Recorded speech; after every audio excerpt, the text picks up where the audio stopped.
Okay. Time to find a seat. Time to get started.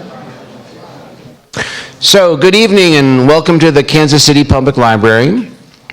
I'm Henry Fortunato, Director of Public Affairs.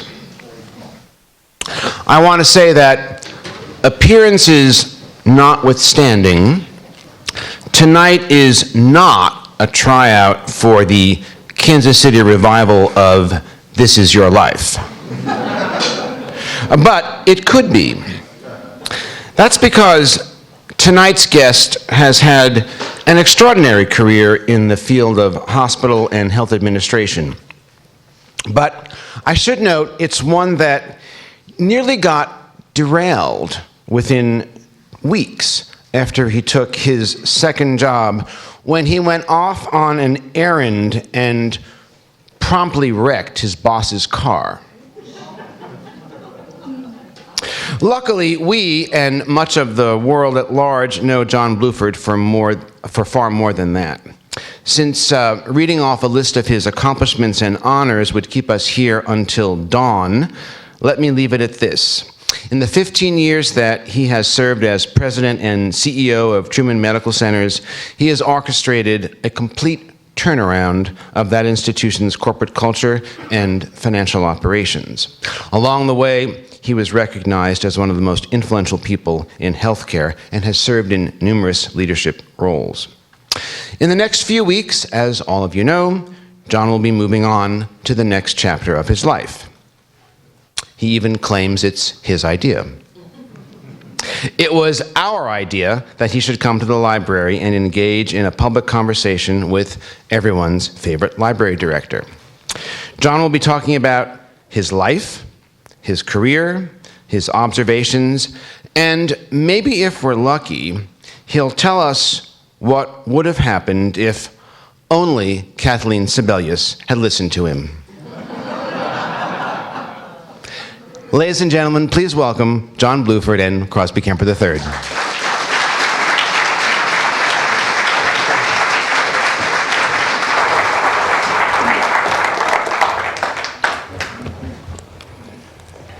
Wow. So, John, I want to start out actually in the middle of your career, at the beginning of your career here in Kansas City. 1999, you show up at the Truman Medical Center. There's a 6:30 a.m. meeting that I want you to tell us a little bit about.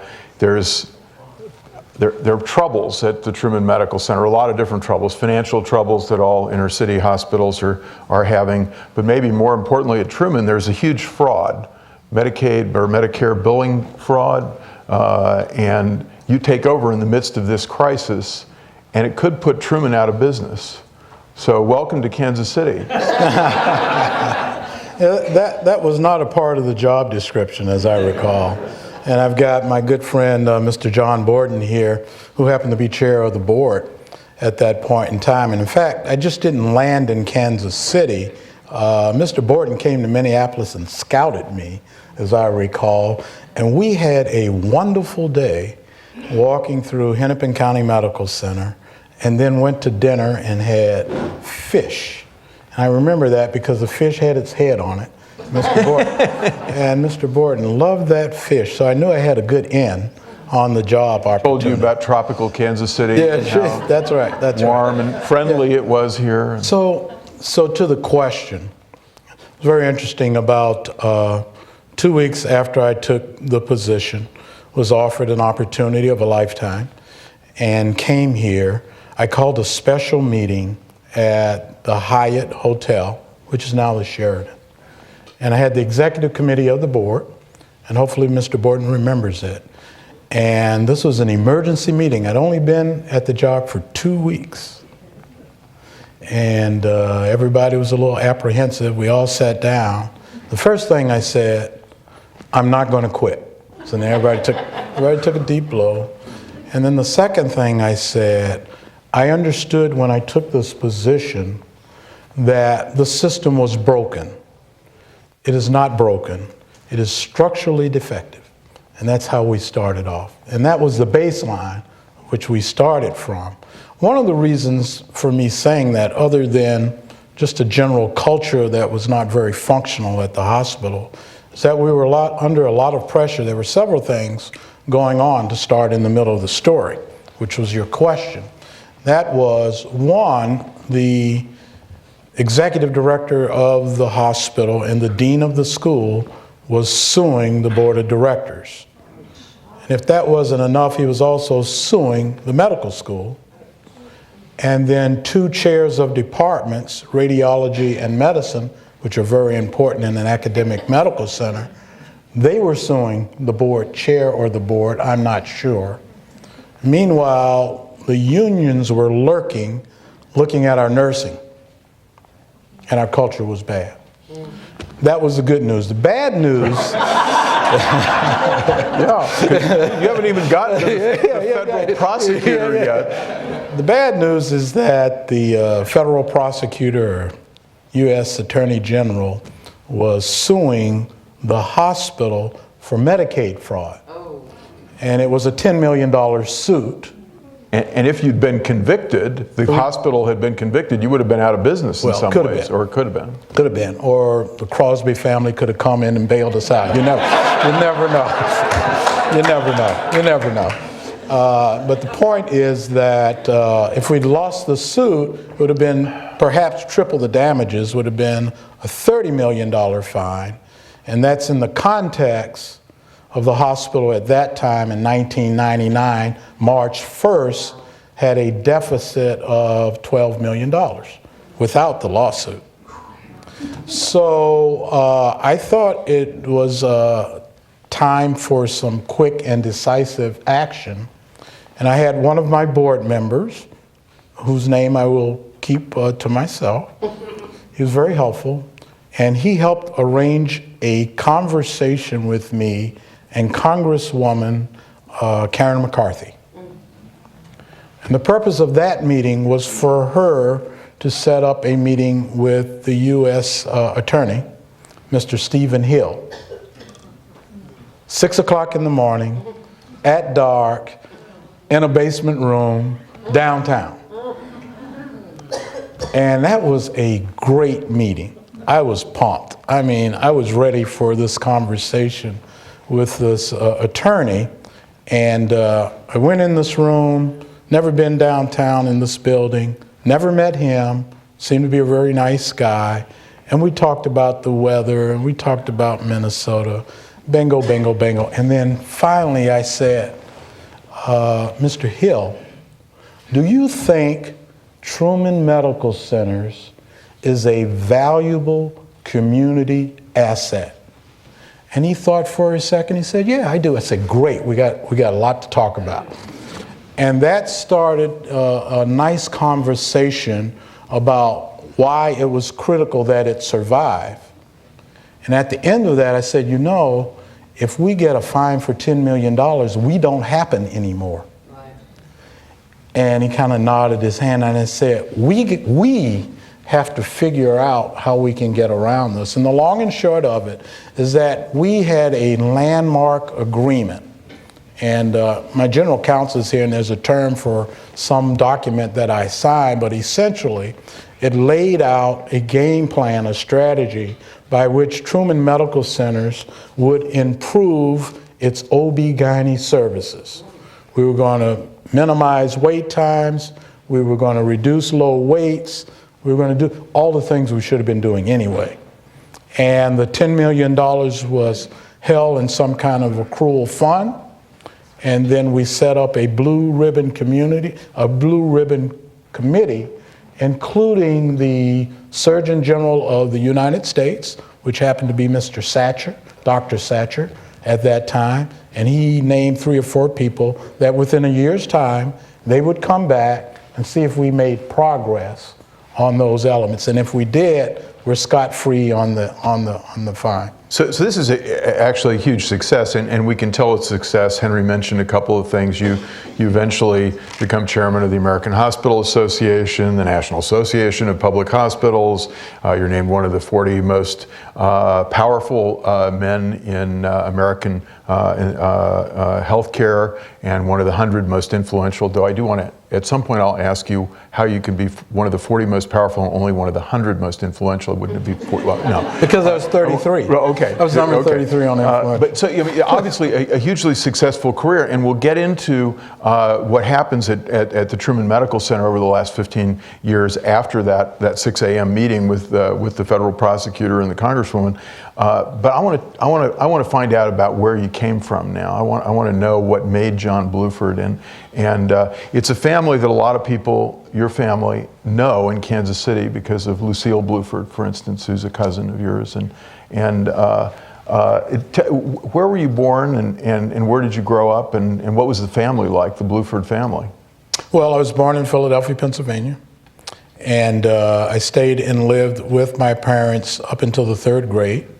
In the summers, I always frequented my grandparents, who lived in Columbia, South Carolina.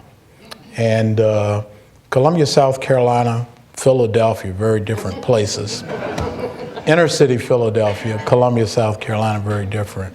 And during the summer, my grandfather said, why don't you stay here and play baseball out in the yard, the whole 9 yards. And I said, sounds like a good idea. So I went 3rd grade through high school in Columbia, South Carolina. My parents, my mother is still alive today. She's at John Knox Village. And she was a teacher, public school teacher for 30 plus years. And she taught special ed. You gotta be special to do that. Special. For 30 years in a tough environment. I used to go to that class periodically. My father, interesting cat, my father was a city policeman, a firefighter, a prison guard, and then in his latter years, he was a teacher at Ben Franklin High School, South Broad, Philadelphia. And he told me once, he said, that by far was the most dangerous job he ever had. Because he didn't have a gun. And you got the other relatives that we know about. Lucille Bluford and John helped us open when we renovated the Bluford Library in honor of Lucille and Ms. Bluford, as we always knew her. I called her that too. Right, yeah. She was a formidable lady. Yeah. And so one great relative known here, but there are also a couple others in the family. Guy and Bluford, whom we brought to the library to help us open. Your cousin, who was the first black astronaut.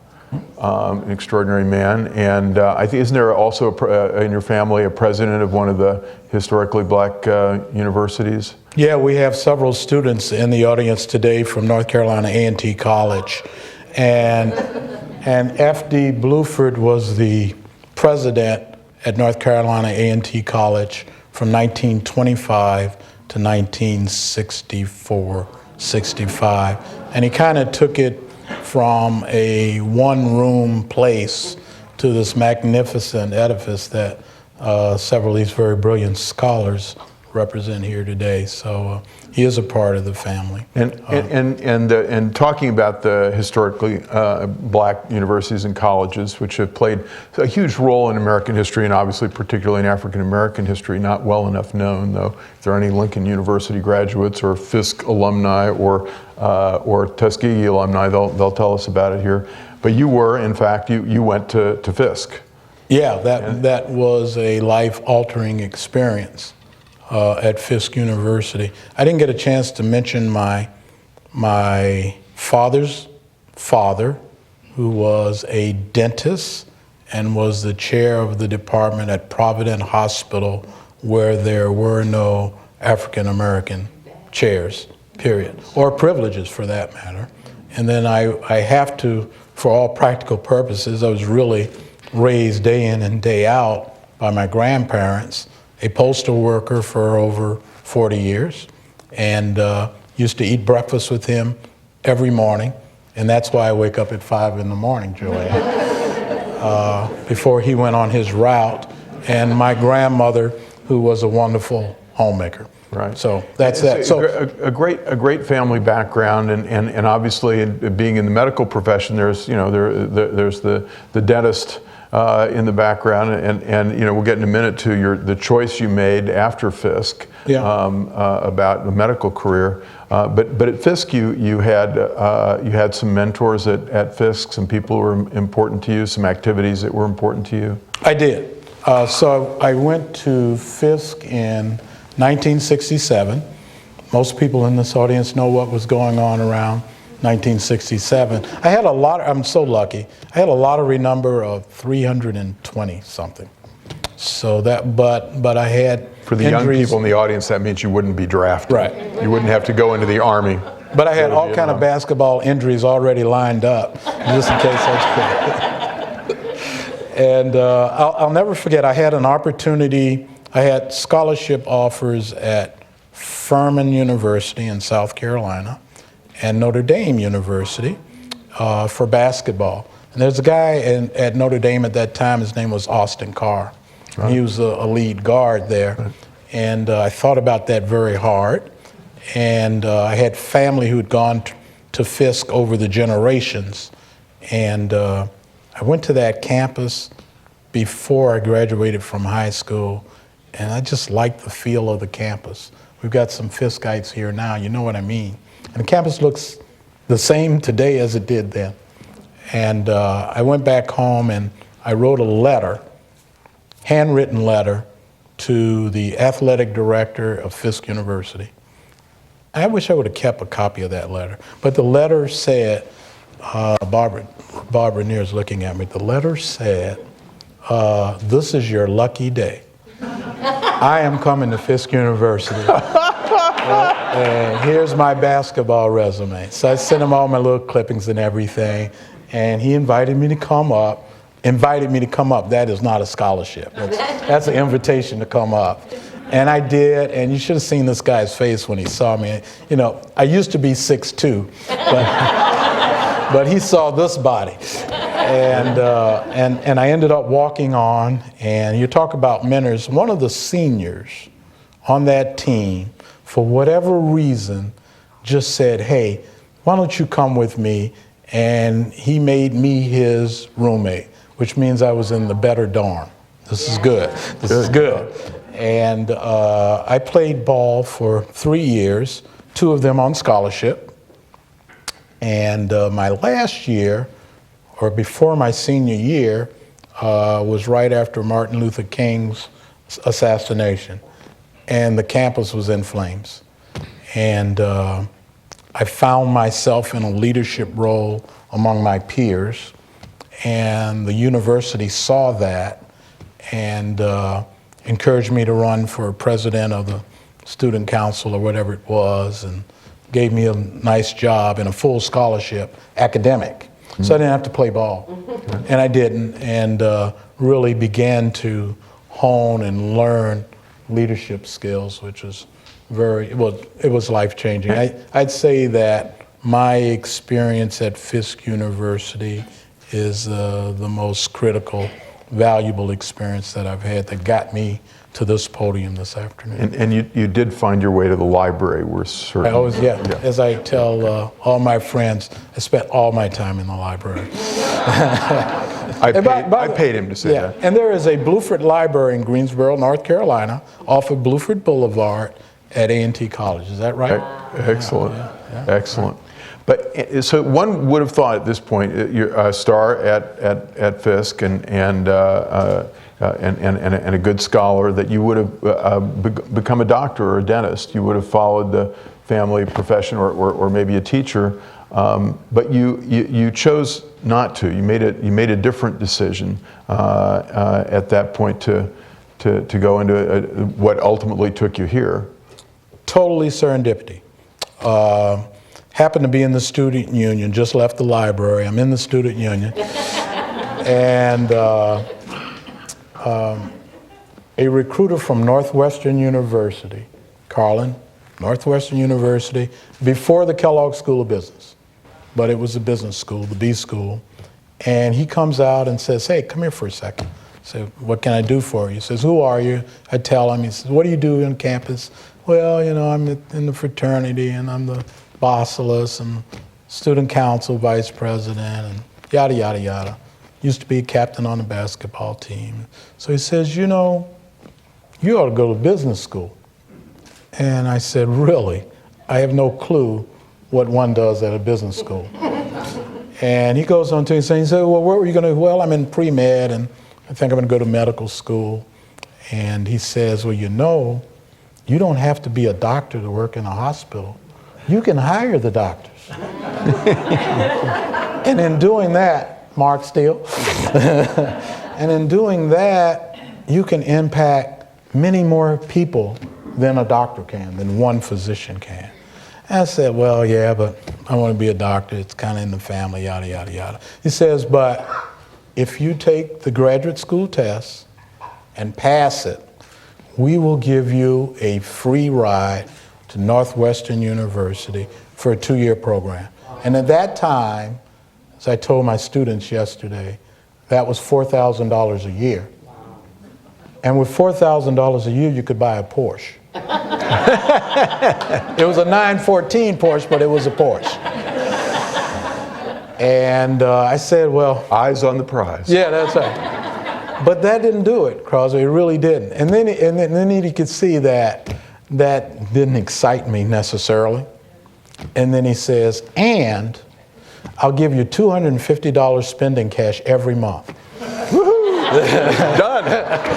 Sold American. Where do you want me to stand? Sold American. Yeah, right. That's right. And it lasts all month. Yeah. That's right. So you did that. You went to Northwestern. I went to Northwestern. And I mean, I hate to take you back down from the Porsche and the $250 a month, but one of your first jobs, if not your first job, coming out of Northwestern and going into the hospital world is in Cook County Hospital. Now, you have to go back to that period of time. John and I talked about this as a period of, some of you might have seen the movie Hospital with George C. Scott, where people are rioting, there's chaos, inner city hospitals were in terrible shape. Or you might have seen The Fugitive with Harrison Ford, where he's chased through Cook County Hospital, where John ended up. There are long wait times. Oh, wait a minute, that's today, at the VA.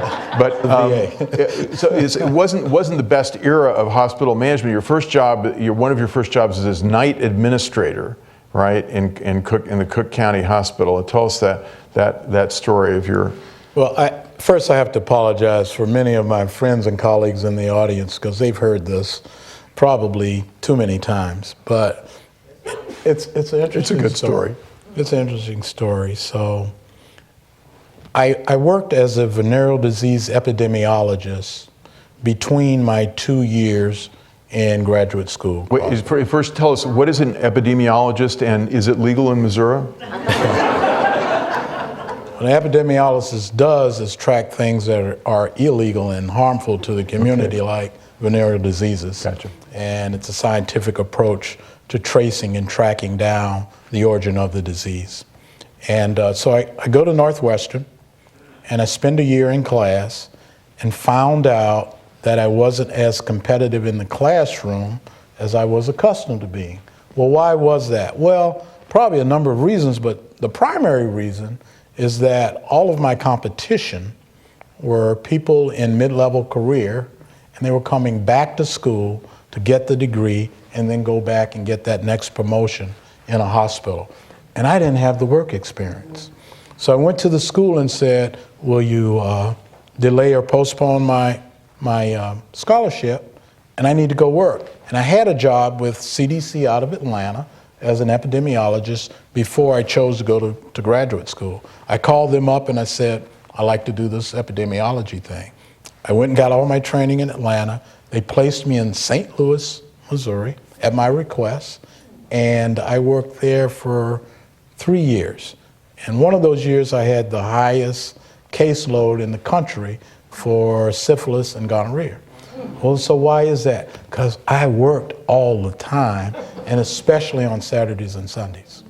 And the life lesson there is I learned how to deal with people, all kind of people, with all kind of language, and whatever it took for me, for them to allow me to take their blood so I could go back to the lab and test and see whether they were positive or not. So you have to imagine a young guy at your door Sunday morning. You wouldn't be home because you'd be in church, but these guys were not in church. And saying, "Hi, my name is John. I'd like to come in and talk to you for a little bit. I've got my syringes," and I walk out there with a vial of blood. So that's how I learned how to work with people. Right. So they call me and say, "Hey, if you want the scholarship, you got to come back to class."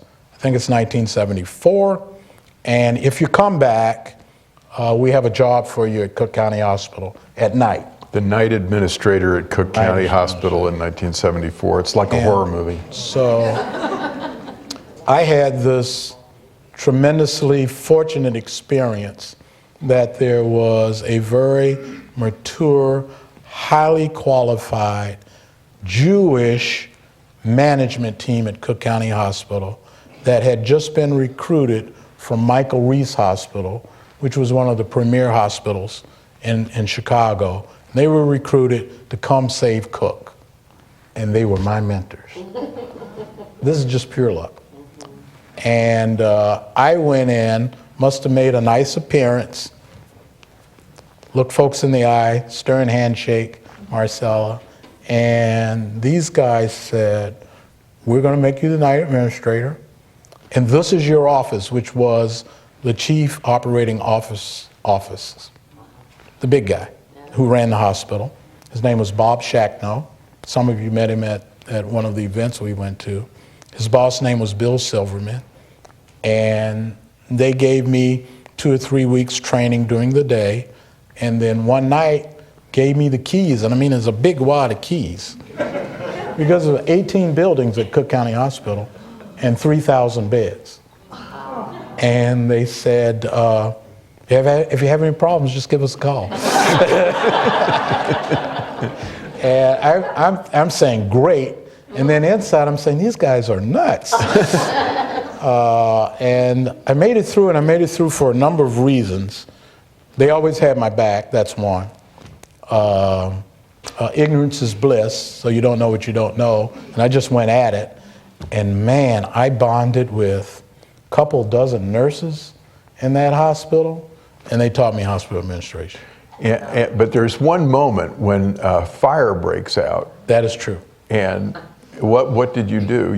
There's 18 buildings at Cook, and each building is a hospital. You know, the pediatrics department was a building, the medicine department a building, the psych department a building, and there was a fire on the campus.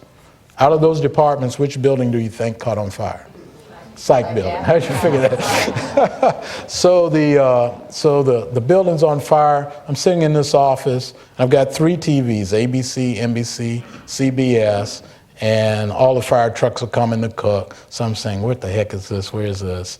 And it's a psych hospital, and I'm monitoring it, and I'm getting a head start on what I'm going to do when I get over there. And I think it through and go over, and fire department said yada yada yada, and we put the fire out. Nobody's hurt, building's damaged, but that's not a big deal.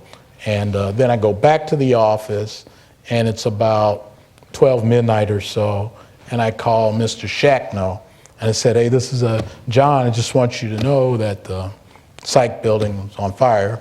And the first thing he said, "Well, did you call the fire department?" That was the only. That was it. That was the only instruction he gave. Step number one. Step one. So step one, call the fire department when there is a fire. So welcome to hospital administration. Yeah.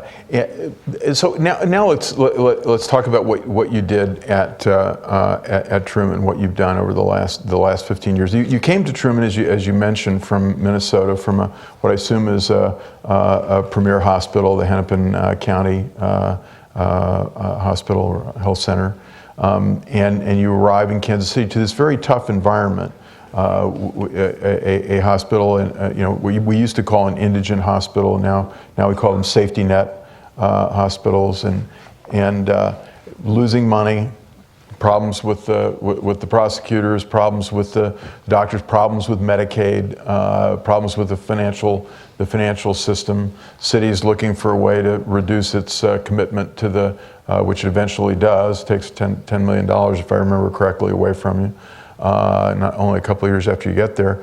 And you know, there've been a number of these. Maybe could everyone turn off their phones, please?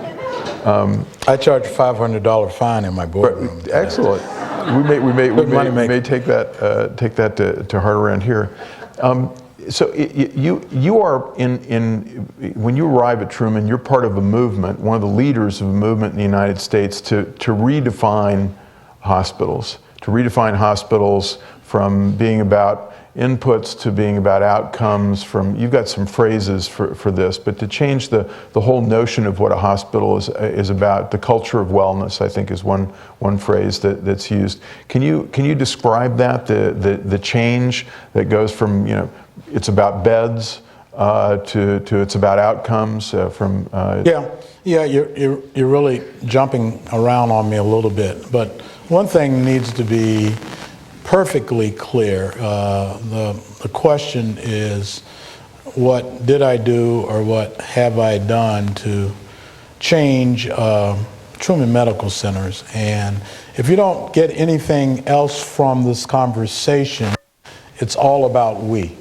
I had an excellent team, had an excellent board, and many of you who are out there in the audience represent constituencies in this community that wanted to see Truman Medical Center succeed. Without those component parts, it just doesn't happen. So one of the things that I didn't mention in terms of how I see my identity, great husband, right, Joe?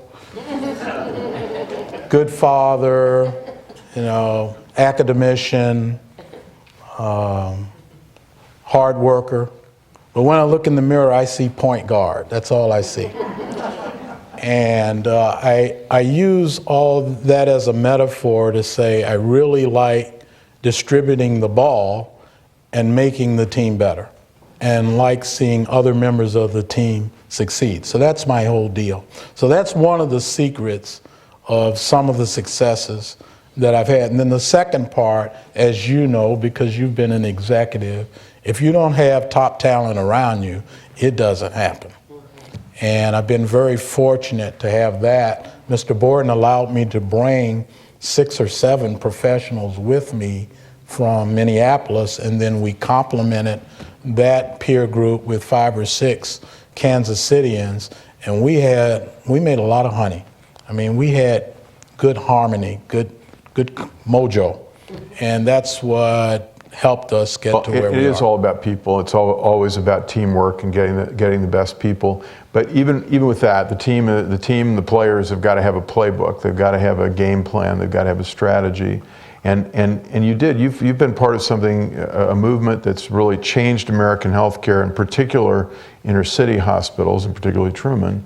And so I'm interested in your vision of that. And you know, the emergency room was the key to the old indigent hospital, and it's still important, obviously, to all of American healthcare. But we've been moving away from that as the first line of defense, and in particular in a place like Truman. Yeah, I'm happy that Dr. McNabney, Ken McNabney, is here now. He's kind of the father of emergency medicine, and he was a mentor to me the day I got here. I remember some of our conversations, Dr. McNabney. But I think what you want me to get to is how we change the culture of Truman Medical Center. Yeah, exactly, about the culture. And there are a number of steps in that.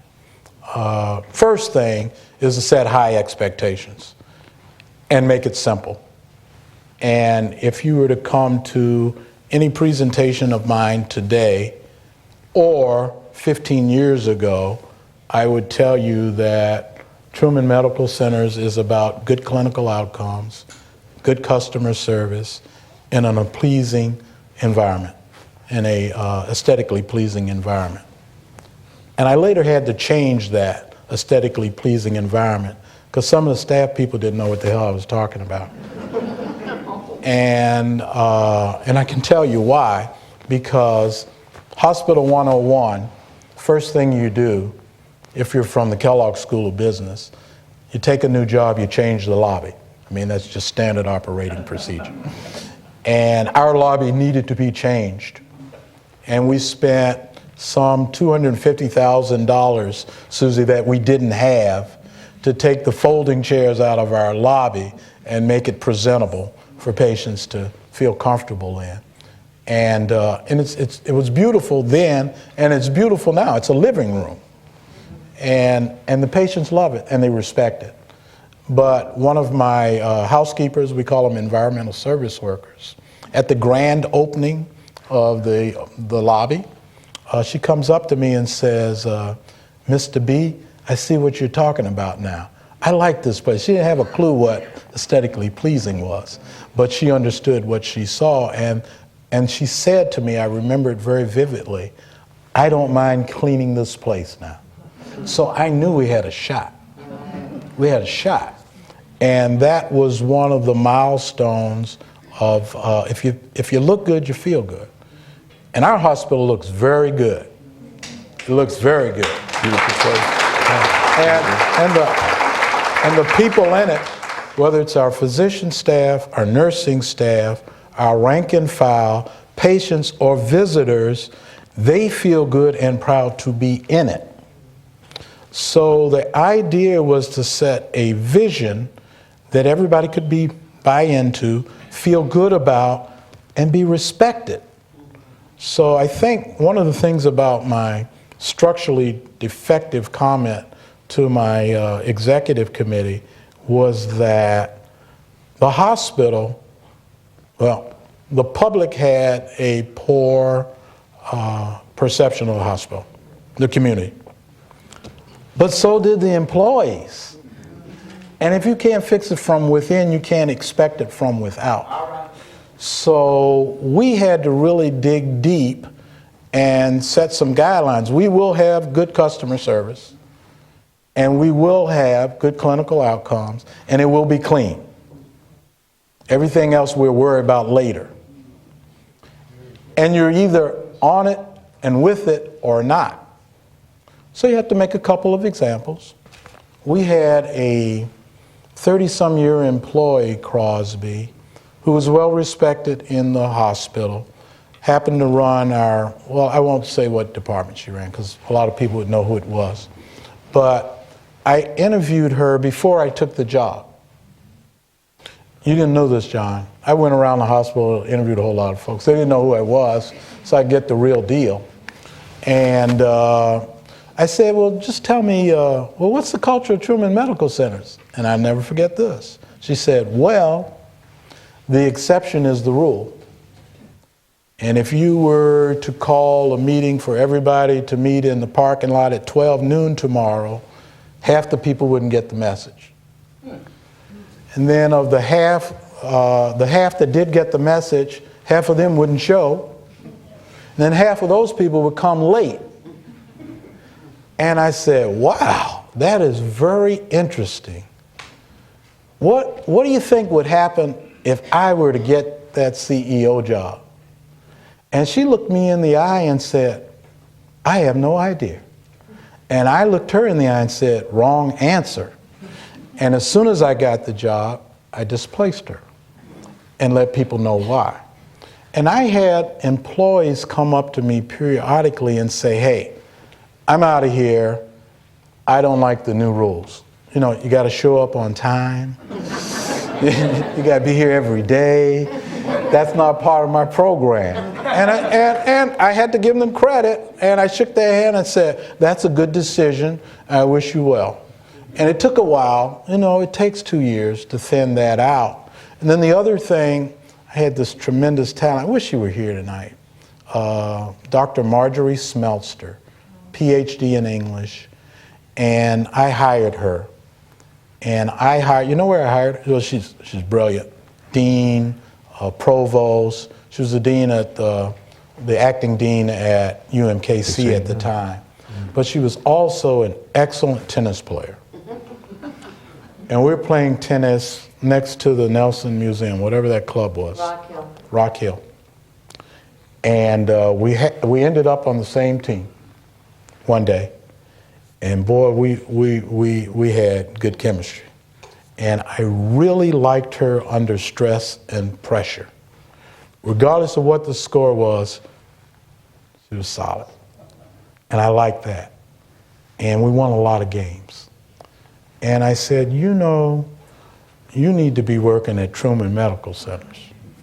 And she said, well, what will I do? Well, I'm not sure, but I'm drafting for talent. And the one thing I did know is that the intellectual capacity of our institution was not where it needed to be. And I later learned, in part, because of the public school system, compared to Minneapolis. And we didn't have frontline people who knew their jobs well, knew good etiquette, those types of things, language. And we ended up sending people to the Disney school for 2 weeks on a jet plane. And we just picked 12 people out of the staff and sent them to Orlando. And they came back all pumped about what they were going to do. And then their supervisor said, oh, really? You think you're going to do that here? And then, so that was one mistake. I said, well, we can't do this piecemeal. And I can't send 3,000 people to Orlando. So we're going to have to train within. And I hired Marge Smeltzer, who set up a corporate academy at Truman Medical Centers, which exists today. And it did everything from GED courses to master prepared courses. And over these 15 years, hundreds of people have graduated from undergraduate school, several master degrees people, and a lot of people with their GED and can read. So the story and takeaway was that when we signed up these people for GED classes, I thought that the class would be filled with 18, 19, 20-year-old kids who didn't graduate from high school. No.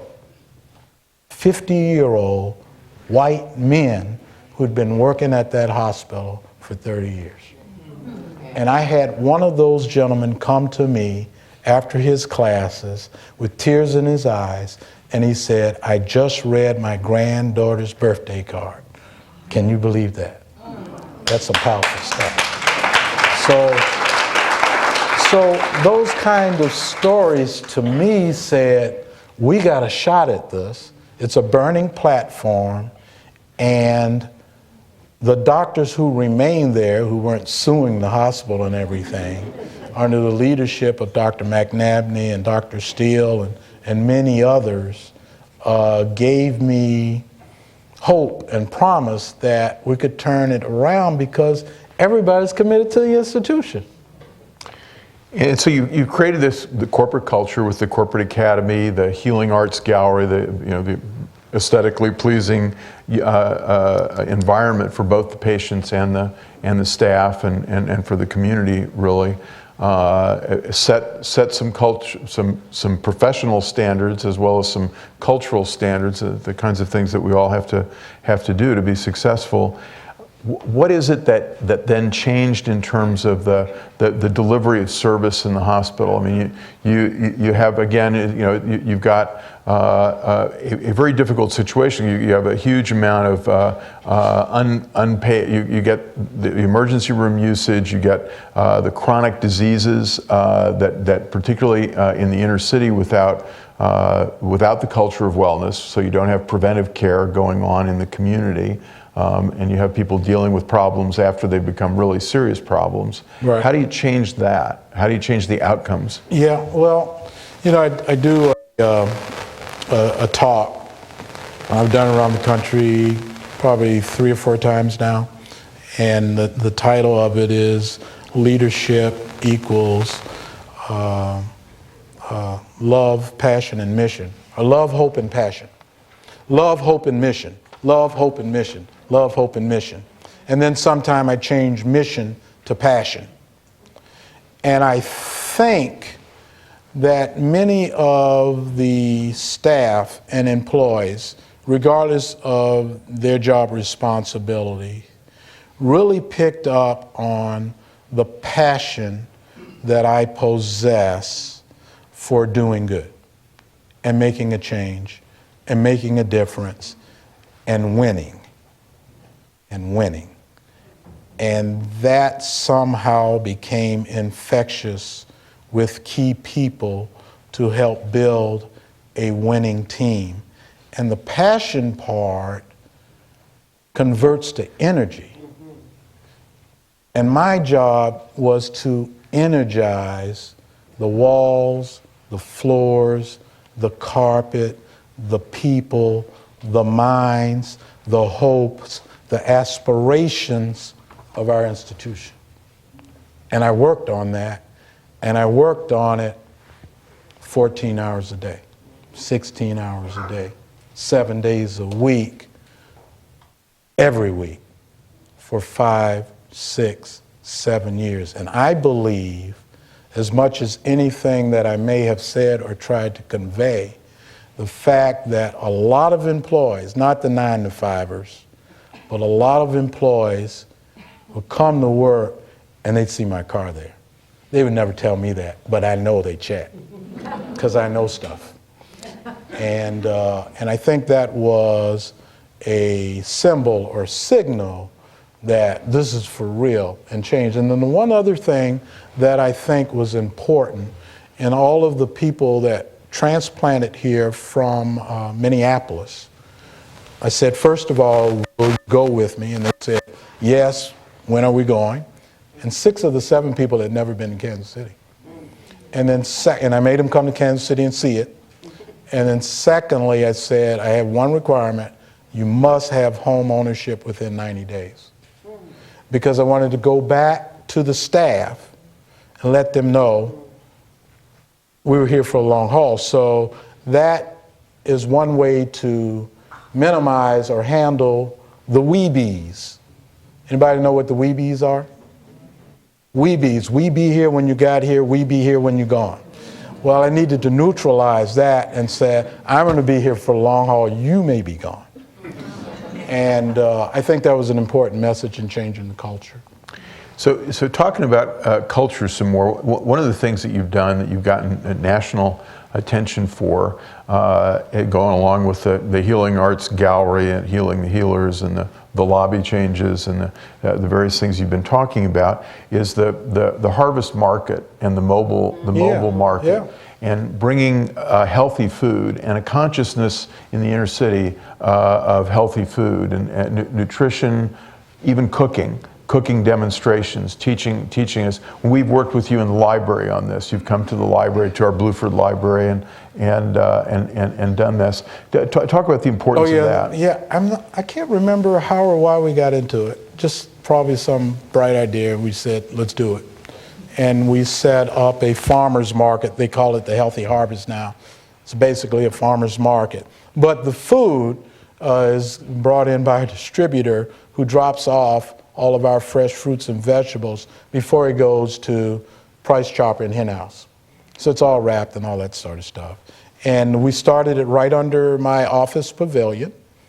And we had a couple hundred people come on Wednesdays and shop. So if you fast forward 4 or 5 years, we have 500 to 600 people that shop on our campus every Wednesday, and we sell 4,000, 4,500 pounds of fruits and vegetables. Now, why would a hospital do that? Because good nutrition is good health. And our mission is to improve the health of the community. And many of the people who use this farmer's market do not have healthy fruits and vegetables in their communities. So we are now on a major initiative to take that concept, build a full-service grocery store on the corner of 27th and Truce that hopefully will break ground this October. Is Charlie Shields, who is my successor, chairs the Economic Development Corporation Board that is technically responsible for the grocery store, but it's got Truman Medical Center's brand behind it because we're trustworthy and we will make this thing work. It's going to be very successful, and we're going to impact the 70,000 patients who come to our doors each and every week who have chronic diseases, diabetes, hypertension, congestive heart failure, COPD, asthma, sickle cell anemia, obesity, all of which are nutritionally based. And we're going to go out in the community and start to fix that. And I know that a generation from now, the mortality and morbidity of those diseases will be down. We will improve the health of our community. That's important. So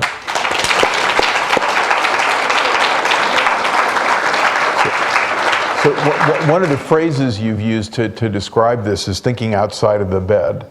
You know, it's not in the emergency room. It's not the patient in the bed in the hospital. It's important. It's the person in the community, starting with nutrition, starting health and wellness with nutrition and what you call lifestyle choices.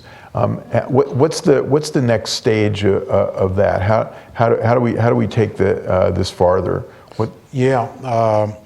Well, there's all kind of creativity and innovation going on in our industry right now. And one of the things that has happened over the last 5 years in major hospitals today, they have more revenue being generated on their outpatients than they do their inpatients.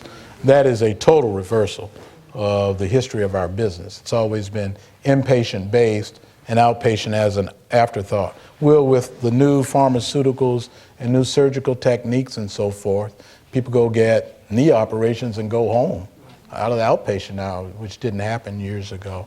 So we are following some of that trend, looking at all kind of unique concepts that meets patients where they are. Could be the library. Well, and is the library. And that's one of the things. It is in the library. We have a health and wellness center that Truman helped us put together, and where we do clinical things with you and diagnostic things with you. And so more partners, and you do things with the Boys and Girls Clubs and with community centers and senior centers, and you're a great partner. So the partnership is important. How about technology? This week in the newspaper we read about Apple coming out with devices that will be diagnostic, that you'll be able to carry with you or have in your home. Yeah. The remote delivery of particularly diagnostic activities, is that happening? Yeah, the two things, good customer service, good clinical outcomes, aesthetically pleasing environment, technology as a strategic asset. We added that 2 or 3 years into our journey. And with that, we changed out all of our radiology equipment, CAT scans, MRIs, a PACS system which digitizes all the films. We built a brand new emergency room for Dr. Steele and his colleagues. In 15 years, we have purchased $500 million in capital purchasing. Crosby, you're here, Jonathan. That's a big deal. Jonathan, 500 million. Did I say 500 million? 500 million with no money. With no money. And we just have some brilliant folks in our finance department and some great thinkers and supporters on our board that helped us through philanthropy and all kind of bonding mechanisms to get this debt to buy this equipment to make us not a poor people's hospital, not a safety net, but a quality net. So anybody who's sick, you need good service, Truman is available. And you've done all that, but you still have the same problem that the old-fashioned indigent hospital had, which is you've got a lot of people who can't pay. So you continue to serve those people, and you serve them with better quality than they've ever been served with before. But you've talked about, and we've talked about how you spend $1,200,000 on illegal immigrants' care who can't pay, won't pay, and they're you can't force them to pay, but you give them the service, So how are you able to do that? I mean, what? Well, it's a no-brainer. I think our general counsel, Mr. Colby over there to my left, will tell you that that's not a burden, that's our mission. It is your mission. And that's why we're here. Yeah. And we find a way to do that. So the economics of this, Jonathan, are very unique. It's not a great business model to have 30% of your business bad debt. So we do $460 million worth of business. That's the cost of our business. And we provide $130 million of uncompensated care. And that's a function of a lot of things, primarily a function of our public policy in the state of Missouri. In 2005, they cut back Medicaid eligibility, which took paying patients away from us to non-paying patients. Patients still get sick. Only thing that's different is they don't have money to pay for the services. And at that particular year, which was 2006, we lost $10 million just because of that public policy. So I think one of the credits of our success has to go to the tolerance level of our Board of Governors, in that they recognize that you cannot reduce yourself to prosperity. You got to build and grow so that you'll be around, and they have been very tolerant of us not only of having low margins, but sometimes no margins.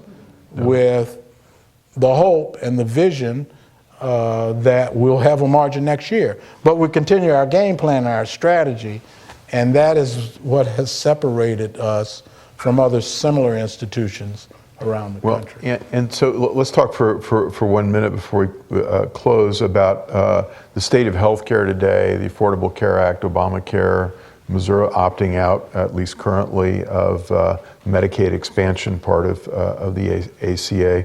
What is the future of healthcare, and particularly the future of healthcare in the inner city and in a what we used to call safety net, before that the indigent hospital for Truman? What's the future? I thought you were going to load me up with your point of view on the Affordable Care Act. Not that I'm asking. What is the future of unfunded federal mandates? Currently funded, future unfunded mandates. Don't go there. Don't go there. No, Well, this is your forum. You that's right. You get to tell me what's going on. You know, the future is bright. It's got to be bright, because we are a creative, caring country. And if we don't fix it, we all go down. It's not about the inner city. It's about everybody. All right.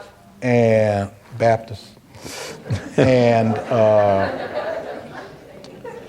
so the reason I say it's right, because now we have a burning platform, and we just had a great conversation at our board retreat last week when the speaker talked about dispassionate interests.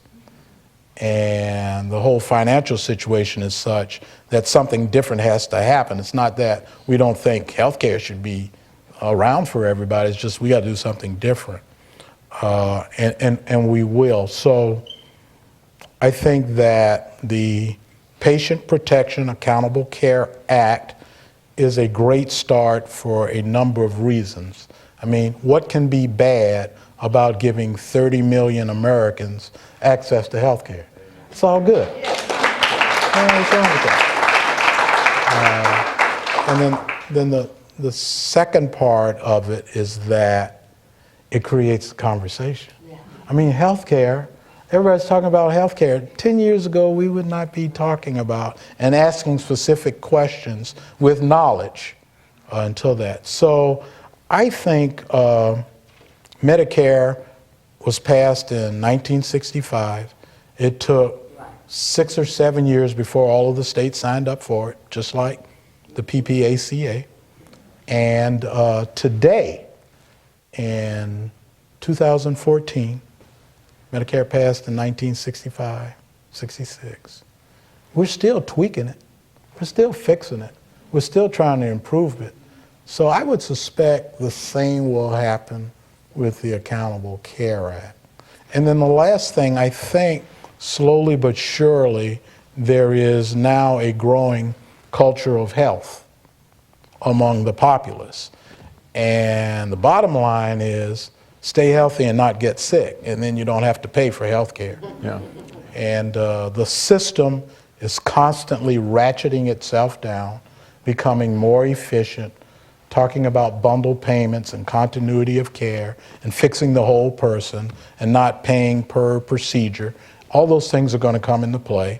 The Affordable Care Act has many, many, many, many, many demonstration projects around the country to help us experiment with different models to do that. Your hospital, Truman Medical Center, has $4.5 million of that, and we're doing some great things on case management for chronic diseases with dual morbidities of our patient population. So I'm optimistic. Right. You have to be optimistic. And- Some guy told me, Crosby, that an optimist is a person who obviously doesn't understand the depth of the problem. But that's okay. It's okay. It's okay. It's okay. It's okay. So I mean, it seems to me one of the things that you've done so successfully at Truman and the Affordable Care Act has done in one way, and there may be other ways, there are other ways to do it as well that we should explore, is to get the consumer, the individual American citizen, to be thinking more about their health care and thinking earlier, thinking about nutrition, thinking about health and wellness, and infecting the culture. We look at smoking as an example. You know, and whatever you think about various rules against smoking, we all know it's bad for us unless you live in Colorado, and then they're inventing new ways of smoking there. But so you've been a leader in this, and you've done remarkable things with the Truman Medical Center. What's next for you? And you're not really retiring; you're just going on to other things, right? I mean, talk about the Leadership Academy that. I think there's some folks from the Leadership Academy who are here tonight. I will do that. So I've been very passionate about mentorships all during my career because I was a beneficiary of mentoring. And mentoring comes in all kinds of shapes and forms. I mean, I've had secretaries who taught me as much as I need to know in some circumstances. But I've had students with me for more than 20 years, probably more than 25 years, doing the summer, some graduate schools and a few undergraduate schools. In the last couple of years, I've taken it upon myself to go and find strong, bright, sharp undergraduate students, freshmen in college, sophomore in college, attract them to Kansas City, work in our hospital for a summer, and learn healthcare administration. And that has really blossomed over the last couple of years. I have a group of some 14 people in the audience today who came to Kansas City 2 days ago for a 12-day experience in leadership and healthcare. And we're bringing in national speakers from around the country to come in and address these young scholars. And then they will take various field trips to Cerner, to Quest Laboratories, to Behavioral Health Center, so forth and so on. The police lab is in there. It is an experience that I had at Harvard University in 1981 that really helped shape my career path. And I thought I'd give these young people that kind of experience that hopefully will influence them later. So the long and short of it is it's the Bluford Healthcare Leadership Institute, and I will ask our 12 or 14 scholars to stand, please.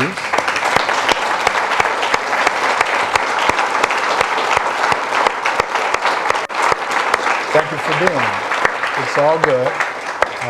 And they've had a long day. They started at 7. There's no time for trouble. These guys, we push them from 7 to 7 because that's the kind of stamina you need if you're going to be successful in the business. And I do believe that. And then one woman that did not stand up, I'm going to make her stand up. Her name is Marcella Riley. And Marcella Riley.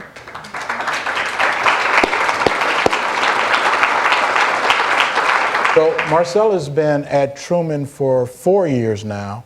Her first year was as a sophomore out of Fisk. Her second year was a junior, summer, out of Fisk. And before she graduated, I offered her a position. And she's been a full-time Truman Medical Center employee as an executive assistant to me, she is a brilliant young woman and a valedictorian of her class, and she's going to make and she set this whole thing up.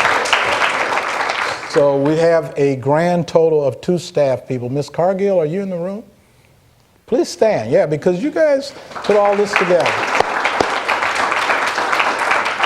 So we're very lean and mean. These students get paid to be here for 2 weeks. Room and board is free. We subsidize their transportation. And next summer, they will be placed around the country in a healthcare environment and have a summer job. So we've got 1 class already that are working in Denver, California, Washington, D.C., Kansas City, North Carolina. And these folks, if they choose to, will have that same opportunity as well. So, John, you've had an amazingly successful career. You've gotten a lot of accolades. You've been named the head of the Chamber of Commerce in Kansas City, and you've won the Booker T. Washington Award of the Minority Quality Forum, the Laura Jackson Award of the Kellogg School at Northwestern, the 40 most powerful leaders in American healthcare, the 100 most influential in American healthcare. Distinguished Service Awards from the Missouri Hospital Association, but maybe the Missouri Hospital Association's award that they gave you that most describes you, I think, is when they called you a visionary leader. You are a visionary leader. Well, thank you. John Bluford. Thank you. Can I make one more? Thank you very much. Just one more time. Thank you. Thank you. Thank you. So I would be remiss if I didn't at least ask current and former board members to stand, please. Please. Governance is important. Thank you all. Thank you all. And then last but not least, the expert staff of Truman Medical Centers. Those of you who are here, please stand and be recognized. Come on, Donovan. Thank you, guys. So, thank you. So, one takeaway is I don't get an opportunity to sit up here if they don't do what they do out there, and that's very important. Amen. So thank Amen. you. Great. John Crosby, that was great. I think we have time for 3 or 4 questions. Sure. Crosby will call on you, and then Crosby will repeat your question so that the camera can hear it. But so you have to get his attention. He'll call on you. 4 questions. After the 4th question, I'm going to make faces. So you know how it works. Wow. Yes, ma'am. You just speak to us, and I'll repeat the question. Well, I talk loud enough. Yes, ma'am. I'm a retired social worker in the state and school district. I was first African American with Division of Asia. Used to place a lot of, still do help people at communities. Grew up in this church with Mr. Bluford. And all those African American doctors on the wall over at Truman, I think did all the children back in the 50s. My concern is, when I listen to your story, you're awesome. It was just wonderful. My concern is the person that is going to follow you, is he going to continue in what you do? Well, the question is, after a number of accolades, the person who follows you, will he continue? The person who follows him, by the way, is here, Charlie Shields. Charlie, why don't you stand up? Yeah, Charlie Shields.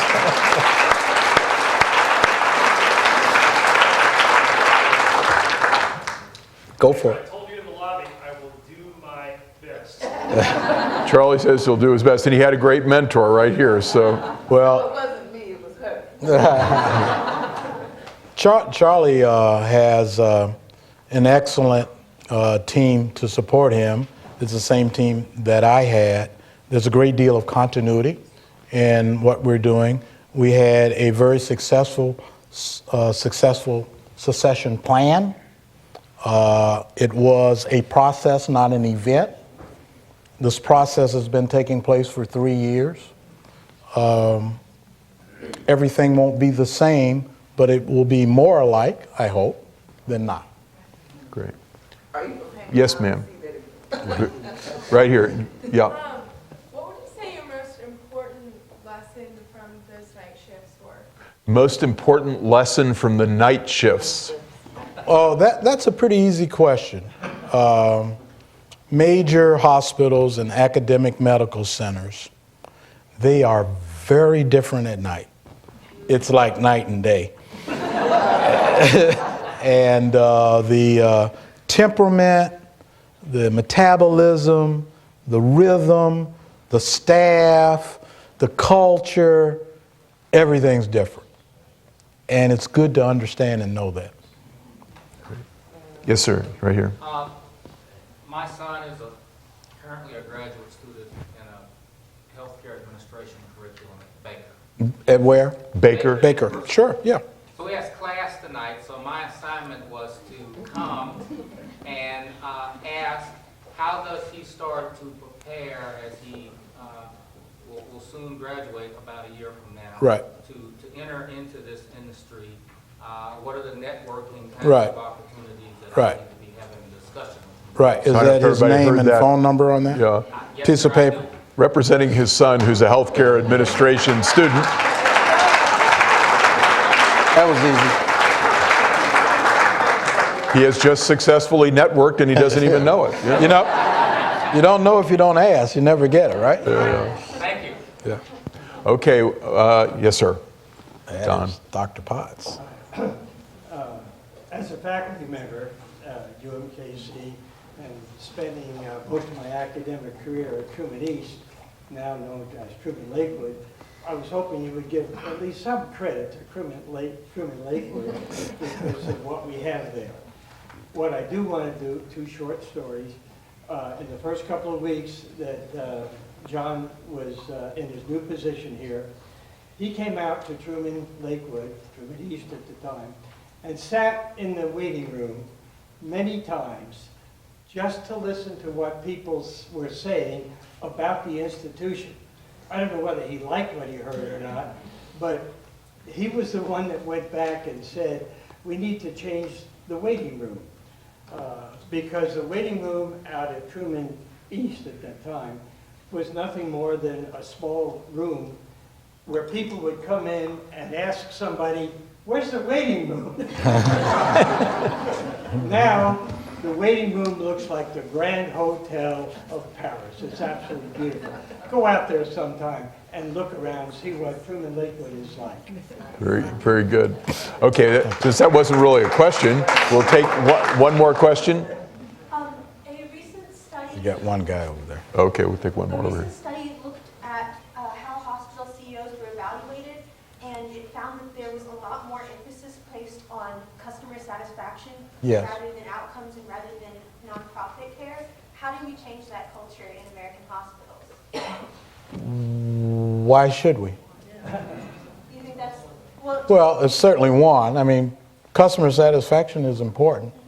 Customer satisfaction includes the not-for-profit end of it. I mean, includes everybody. That's correct. And then the other thing that more and more CEOs are being evaluated on is the quality of the care and the outcomes of the care.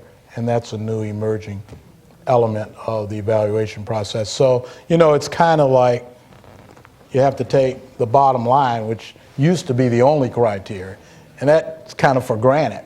We expect you to at least break even. But after that, we want people to be satisfied and have healthy outcomes. Yeah. Okay. Yeah, last one. Last question. Oh, that gentleman's been asking. We got to end at some point. Go ahead. Are you pointing at me?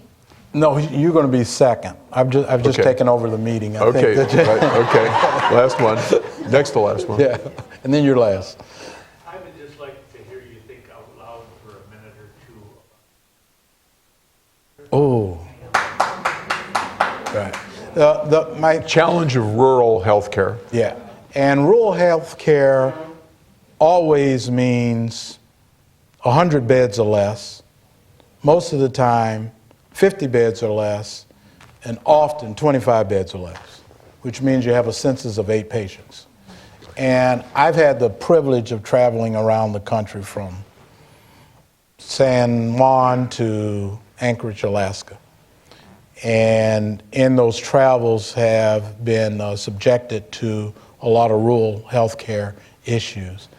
And I am just overwhelmed with how they survive. I don't get it, because they have no room for error. And their environments are tough, and the CEO is also the head bottle washer and the head custodian and everything else. And I just have a tremendous amount of respect for the people who run those institutions. The solution that people feel must happen is that sector of the industry contract and get married to larger systems, and there be a spoke and hub model. And there's no need to have 2 rural hospitals within 35 miles of each other. And with telemedicine and so forth and so on, that's probably going to end up being the solution. And I'm sorry, Crosby, but he's been raised. And the last question is? Question. Kathleen Sebelius? How would you, I'm glad we got a simple question. How would you advise Kathleen Sebelius? How would I advise her now? I have a happy life. Oh, did I? How would you? Yeah, he did too for a while. Well, you know, Secretary Sebelius, I would consider a friend. She befriended me when she was the commissioner of insurance in Kansas and talked with me for half an evening at a social event, and I always remember that. But I had a long meeting with Nancy Ann DePaul. Nancy Ann DePaul was on the cabinet of President Obama, and I talked to her about the Accountable Care Act. And the long and short of it, and I know Crosby's going to close this meeting after I say this, is that I think we should have a single payer system. I think, not only do I think we should have one, I think we will have one. We just got to get to there. And, you know, when you look at the VA system, you look at Medicare, you look at Medicaid, you know, hundreds of thousands of people on the single system right now. We just got to get over the psychological hump of what it means. Thank you. Thank you. Okay. We'll stop there. Thank you. Thank you.